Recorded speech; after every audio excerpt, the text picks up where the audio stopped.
ঘুড়ি দিয়ে কি করবি? ঘুড়ি দিয়ে আবার কি করে? বিকেলবেলা উড়াবো। আমার জন্য একটা ছোট ঘুড়ি বানিয়ে দিবি দিদি? তুই তো ছোট মানুষ, তুই ঘুড়ি উড়াতে পারবি না ভাই।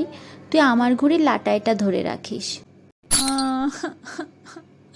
আমিও তোর সাথে ঘুড়ি ওড়াবো।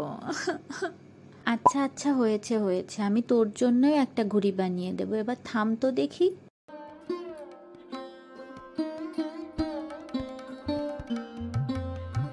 ওই ভাই, কিরে খেলতে যাবি না? ওই ওঠ।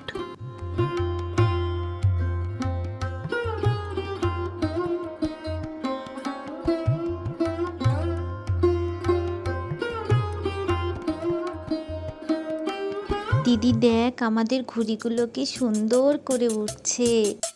আমাকেও একটু এই ঘুড়ির সাথে বেঁধে দিবি রে, তাহলে আমিও এভাবে আকাশে উঠতে পারবো। ওরকম হয় না। কেন হয় না? কারণ আমরা মানুষ, আমাদের ঘুড়ির মতো অত লম্বা লেজ নেই। আঠা দিয়ে একটা লেজ লাগিয়ে নিলে হবে না? না, আঠা খুলে যাবে।